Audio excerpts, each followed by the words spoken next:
में इंसान को हर चीज मिल सकती है, बस एक चीज नहीं मिलती। वो चीज होती है इंसान की खुद की गलती। माय एफएम से मैं हूं आरजे कार्तिक। एक बार की बात है, एक आदमी बड़ी कमाल की पेंटिंग बनाता था और उसकी पेंटिंग्स जो थी वो 500 रुपए में बिका करती थी। इस तरीके से रोजाना एक पेंटिंग बनाता और महीने के 15,000 रुपए के लगभग कमाता था। अब उसका ये सब बहुत बढ़िया चल रहा था, लेकिन उम्र हो चुकी थी, उसके हाथ कांपने लगे थे। तो उसे लगा कि ये जो कला है, ये जो हुनर है, अपने बेटे को सिखाया जाए। उसने अपने बेटे को बुलाया, बेटे को बुला करके कहा कि बेटा देखो, बात ऐसी है कि ये हुनर मैंने तुम्हारे दादाजी से सीखा है, मैं चाहता हूं कि तुम सीखो और इस तरीके से हमारी जनरेशन में जो चला आ रहा है ये चलता रहे, तुम्हारी भी कमाई बढ़िया रहे। तो बेटे ने कहा ठीक है पिताजी, जो आपका आदेश है वो मानना पड़ेगा। बेटे ने पेंटिंग सीखना शुरू किया। पिताजी ने उसे सिखाया कि किस तरीके से कलर्स का इस्तेमाल करना है, किस तरीके से सोचना है, क्या सोचें कि एक बढ़िया सी पेंटिंग बने। बच्चे ने बड़ी मेहनत के बाद में एक पेंटिंग बनाई।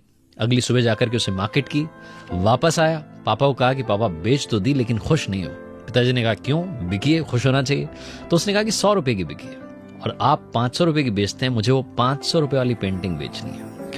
तो पिताजी ने कहा कि देखो बेटा, हो सकता है तुम शायद मार्केट ना कर पाए हो, शायद तुम बेच ना पाए हो ढंग से, मैं तुम्हें बेचने का तरीका सिखाता हूँ। थोड़ा और उसे गुर सिखाया, थोड़ा और उसे एक्सपर्ट बनाया। फिर से वो बाजार में गया अगली पेंटिंग बना करके। इस बार 200 की बिकी। वापस आया, उदास था, बोला कि पापा आप कुछ मुझे बता नहीं रहे हो, कुछ है जो आप छुपा रहे हो, कुछ तो मुझे वो बताओ कि क्या चीज है जिसकी वजह से 500 की बिकती है। पिताजी ने थोड़ा और उसे गुर सिखाया, थोड़ा और उसे बताया किस तरीके से कलर्स को करेक्ट करो, ये करो वो करो। फिर से वो बाजार में गया। इस बार जो पेंटिंग थी 300 रुपीज की बिकी। वापस आया, आकर के बताया कि पापा उदास हूं, 300 रुपए की बिक पाई है, अभी भी आप कुछ छुपा रहे हो, आप मुझे सिखाओ, मुझे 500 रुपए वाली पेंटिंग बनानी है। पिताजी ने थोड़ा और उसे सिखाया। इस बार वो फिर से एक बड़ी कमाल की पेंटिंग बना करके मार्केट में गया और उस दिन उसकी पेंटिंग 700 रुपए की बिकी। वापस आया, शाम में बहुत खुश था। पिताजी ने पूछा कि क्या वजह है, क्या बात हुई।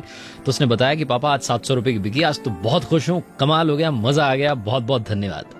तो पिताजी ने कहा कि बेटा बहुत अच्छी बात है, लेकिन अब मैं तुम्हें सिखाऊंगा कि 1000 रुपए की पेंटिंग कैसे बनाते हैं। इस पर बेटे ने कहा कि पापा बस, आप मुझे नहीं सिखा पाओगे, आप खुद 500 रुपए की बेचते थे, मैंने 700 रुपए की पेंटिंग बेची है।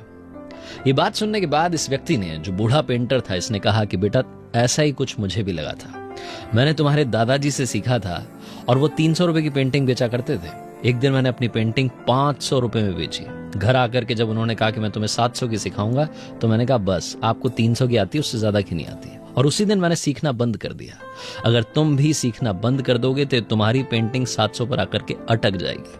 आज हमारी आपकी लाइफ में ये होता है, हमें कुछ आ गया, अगर हमने कुछ सीख लिया तो हमें लगता है बस, इससे ज्यादा हमें सीखने की जरूरत नहीं है, और इसीलिए हमारी जो प्रोग्रेस है वो रुक जाती है। इसीलिए हमारी जिंदगी में जो हमें सक्सेस मिलना चाहिए वो नहीं मिल पाती है। और कई सारे लोग कहते हैं कि मैं सक्सेसफुल क्यों नहीं बन पा रहा हूं। तो सीखते चलिए, हर इंसान के अंदर कुछ ना कुछ है जो आपको सिखा सकता है। इसीलिए कार्तिक आपसे कहता है, जिंदगी में सीखते चलो और बढ़ते चलो, कर दिखाओ कुछ ऐसा कि दुनिया करना चाहे आपके जैसा। याद रखिए, अगर आप कुछ अच्छा सुन रहे हैं तो आप माय एफएम सुन रहे हैं। हर सोमवार सुबह 9:30 बजे मेरे पेज पर एक नई